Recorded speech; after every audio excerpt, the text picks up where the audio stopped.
Assalamualaikum warahmatullahi wabarakatuh. Hari ini kita akan belajar tentang yang namanya kenampakan alam dan kenampakan buatan yang ada di Indonesia. Kemarin kita belajar tentang yang namanya suku-suku yang ada di Indonesia.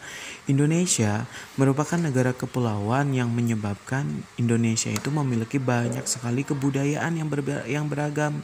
Kenapa beragam? Karena pulau-pulaunya kan terpisah, sehingga setiap pulau itu memiliki yang namanya kebudayaan masing-masing, suku masing-masing. Akan tetapi walaupun berbeda-beda tetapi tetap satu, sesuai dengan moto dari yang namanya, sesuai dengan slogan dari yang namanya Bhinneka Tunggal Ika. Ya, itu kan ada yang tertera pada kaki burung Garuda. Itu adalah simbol dari negara Indonesia, yang di bawahnya terdapat yang namanya Bhinneka Tunggal Ika. Artinya walaupun berbeda-beda tetapi tetap satu, ya. Nah, Indonesia adalah negara keempat terbanyak penduduknya di dunia, setelah Cina, India, dan Amerika Serikat. Itu adalah salah satu kebanggaan kita menjadi warga negara Indonesia. Yang kedua, yang namanya Indonesia itu kan memiliki jumlah penduduk yang banyak, keempat. Terus penduduk yang terpadat penduduknya yaitu di DKI Jakarta, Binter. Iya, DKI Jakarta merupakan provinsi yang paling padat penduduknya. Sedangkan kalau seandainya provinsi yang paling sedikit penduduknya ada Maluku dan Papua. Nah, Papua ini adalah penduduknya sedikit. Paling banyaknya DKI Jakarta. Kenapa di DKI Jakarta dijawab paling banyak? Karena di Jakarta itu kan yang namanya di Jawa itu sarana transportasinya banyak, memadai. Terus ya pendidikannya juga ada, hiburannya juga ada, untuk perekonomiannya juga sangat menunjang, tanahnya juga subur, sehingga banyak sekali orang-orang yang menetap di Pulau Jawa. Nah, itu adalah alasannya. Berikutnya adalah suku. Suku bangsa di Indonesia itu sangat beragam, banyak sekali adat istiadatnya, kebiasaan bahasa daerahnya pun beragam, sehingga Indonesia itu sangat yang namanya menganut keragaman atau perbedaan. Nah, dengan adanya perbedaan kita harus justru saling menghargai antar daerahnya, antar provinsi, antar kebudayaan. Kita harus saling menghargai. Nah, agama juga pun sama. Agama di Indonesia itu kan ada Kristen, Hindu, Buddha, Katolik. Ada yang namanya Konghucu. Nah, itu adalah agama. Oleh karena itu, walaupun kita agamanya beragam, akan tetapi kita itu harus saling menghargai sesuai dengan sila pertama Pancasila, yaitu saling menghargai antar umat beragama. Sila kedua, saling menghargai antar teman, antar kebudayaan. Sila kedua, saling menghargai, saling menghormati, tenggang rasa, saling berbagi. Sila ketiganya gotong royong. Terusnya mencinta tanah air. Terusnya banyak sih sila ketiga. Sila keempatnya musyawarah, diskusi. Terusnya melaksanakan hasil keputusan dengan tanggung jawab. Itu sila keempat. Sila kelimanya menghargai hasil karya orang lain. Ada lagi yang namanya hidup hemat. Terusnya hemat. Ada tidak bergaya hidup mewah, sederhana, rajin menabung, membantu korban bencana alam. Itu adalah sila kelima. Nah, dari beragam ini kita harus saling menghargai. Setiap daerah itu kan pasti memiliki berbagai perbedaan, ya. Nah, itu adalah salah satu faktor-faktor yang menjadikan kita bangga. Faktor-faktor apa saja yang menjadikan kita bangga sebagai warga negara Indonesia? Nilai-nilai luhur yang dipelihara di tengah-tengah masyarakat, yang disesuaikan dengan sila-sila Pancasila. Tuh, nilai-nilai luhur yang menjadi kebanggaan. Yang kedua adalah wilayah Indonesia itu yang luas. Awas, negara Indonesia adalah negara kepulauan terluas di Asia Tenggara. Tuh. Berikutnya, selain yang namanya wilayahnya yang luas, letak geografisnya Indonesia. Indonesia letak geografisnya adalah di antara dua benua dan dua samudra, kan ya. Tentunya kalian sudah paham kan benuanya apa aja? Di antara dua benua apa? Iya, pintar, benua Asia dan Australia. Terus di antara dua samudra, samudra apa? Oke, pintar, Samudra Hindia dan Samudra Pasifik. Terus berikutnya adalah besarnya jumlah penduduk. Terusnya ada beragamnya suku, agama, dan budaya. Terusnya banyak beragamnya budaya, sosial, dan ekonomi yang ada di Indonesia. Itu yang menjadikan kita bangga menjadi warga negara Indonesia. Nah, Indonesia kan terkenal dengan yang namanya objek wisata. Objek wisata tentunya banyak sekali yang ada di Indonesia. Ada pegunungan, ada yang laut, ada yang taman laut, ada yang daerah yang puncak. Iya kan, tentunya itu ya. Nah, itu semua adalah sumber daya alam. Sumber daya alam adalah segala sesuatu yang berasal dari alam. Sumber daya alam itu contohnya ada hasil-hasil alam yang kita gunakan, contohnya ikan.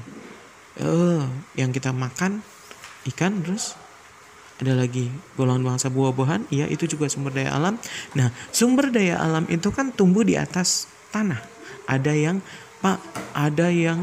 berasal dari air, dari laut. Ya, semua itu adalah kekayaan alam yang boleh kita gunakan untuk kehidupan kita sehari-hari, tetapi harus bijaksana ketika menggunakannya.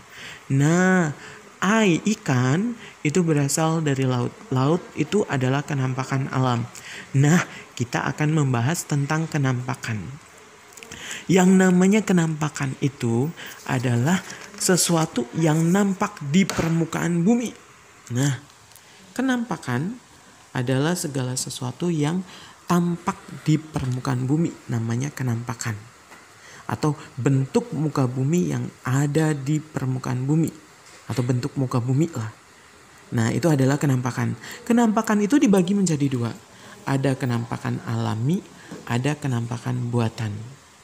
Awas, kenampakan dibagi menjadi dua. Ada kenampakan alami, ada kenampakan buatan. Kenampakan alami adalah kenampakan yang muncul karena peristiwa alam. Nah, kenampakan alami itu adalah kenampakan yang muncul karena peristiwa alam, tidak dibuat oleh manusia. Muncul karena peristiwa alam dan atas izin Allah ya. Nah, kenampakan alami dibagi menjadi dua. Ada yang air atau perairan, ada yang darat atau daratan. Kenampakan alami perairan yang ada airnya. Oh iya Pak, ada sungai, ada danau. Tahu sungai?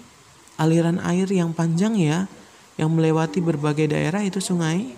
Dan dimanfaatkan biasanya oleh manusia, digunakan untuk bisa sumber minum, mandi, ya kan, untuk cuci, untuk kakus juga, untuk untuk pembuangan kita. Nah, ada danau. Danau itu adalah perairan yang dibatasi oleh sekelilingnya itu berupa daratan. Ada laut. Laut kalian tahu ya? Nah, ada selat. Selat tuh, laut. Nah, oke, samudra kecil. Ada samudra. Samudra itu adalah laut yang sangat luas. Nah, selat itu adalah laut penghubung ya. Ini adalah selat itu kan wilayah perairan penghubung antar pulau. Ada teluk. Teluk itu adalah laut yang menjorok ke darat. Nanti kita bahas. Ada Teluk Bayur, kan kalian sudah tahu. Nah, kita yang kedua adalah daratan. Awas, kalau perairan berupa air, kenampakan alami itu adalah kenampakan yang terjadi karena peristiwa alam. Kalau daratan itu ada dataran rendah. Biasanya dataran rendah ini biasanya digunakan untuk pemukiman, untuk pertanian, untuk perkebunan. Nah, dataran rendah ini biasanya yang namanya dataran rendah sudah kalian pahami di kelas 4. Dataran rendah itu adalah wilayah yang berada di atas 0 sampai 200 meter di atas permukaan laut ya. Itu namanya dataran rendah. Kalau dataran tinggi yang kedua adalah dataran atau wilayah yang berada yang lebih dari 200 bahkan 500 ya, lebih dari 500 ya. Itu dataran tinggi. Dataran tinggi yang paling kita kenal adalah ada Dieng, ya kan? Ada Bogor, daerah Bogor, dataran tinggi tuh. Nah, dataran tinggi biasanya daerahnya itu sejuk, biasanya untuk nanam sayuran, kayak gitu kan ya. Kalau dataran tinggi itu wilayahnya sejuk sehingga digunakan untuk biasa objek wisata, bisa untuk menanam sayuran, untuk yang namanya penanaman teh, ada gunung. Nah, gunung dibagi menjadi dua, ada gunung aktif dan ada gunung yang tidak aktif. Gunung aktif contohnya yang kemarin-kemarin pernah meletus ada di Sumatera, ada Gunung Sinabung, ada Gunung Merapi, ada Gunung Kelud. Ya, gunung aktif itu gunung yang masih beraktivitas di dalamnya. Itu gunung aktif dan sewaktu-waktu akan meletus. Kalau gunung tidak aktif artinya gunungnya sudah tidak ada pergerakan sehingga tidak memungkinkan munculnya yang namanya letusan. Kalau gunung yang tidak aktif, ada pegunungan. Pegunungan itu artinya gunung yang kecil-kecil, deretan antar pegunungan. Itu pegunungan. Ada tanjung. Tanjung itu adalah darat yang menjorok ke laut. Kalau tadi laut yang menjorok ke darat kalau teluk. Kalau tanjung kan kalian tahu ya, Tanjung Perak. Banyak kan ya. Ada semenanjung, ada lembah. Kalian tahu kan? Nah, itu adalah yang untuk yang alami berupa ini kan perairan, ini daratan. Nah, sedangkan kenampakan buatan adalah kenampakan yang dibuat oleh manusia, Jadi kenampakan alami adalah kenampakan yang terjadi karena peristiwa alam. Sedangkan kenampakan buatan adalah kenampakan yang terjadi karena buatan manusia. Contohnya waduk atau kalian seringkali yang main ke pintu air. Kan waduk sekarang banyak dimanfaatkan sebenarnya waduk itu kan sarana irigasi ya untuk cadangan air. Nah, tapi sekarang banyak dijadikan objek wisata. Mengenal waduk tuh pintu air tuh yang ada pintu airnya nanti kadang-kadang dibuka, kadang ditutup, itu waduk. Nah, ada sawah kan tentu dibuat oleh manusia ya. Jembatan juga dibuat oleh manusia. Pelabuhan juga kan dibuat oleh manusia. Pemukiman, bandar udara juga itu dibuat oleh manusia. Ini semua adalah kenampakan buatan. Jadi perbedaan kenampakan alami dan kenampakan buatan adalah kalau kenampakan alami dibuat karena peristiwa alam, terjadi karena peristiwa alam. Sedangkan kenampakan buatan terjadi karena buatan manusia. Pinter. Jadi kenampakan itu adalah segala sesuatu yang nampak di permukaan alam. Kenampakan alam. Ya, itu namanya kenampakan alam. Kenampakan. Nah, kalau kenampakan alami adalah kenampakan yang terjadi karena peristiwa alam ya. Oke, semuanya sudah paham? Oke, mungkin itu saja yang dapat Payet sampaikan untuk hari ini. Kurang dan lebihnya mohon maaf. Billahi taufiq wal hidayah. Wassalamualaikum warahmatullahi wabarakatuh.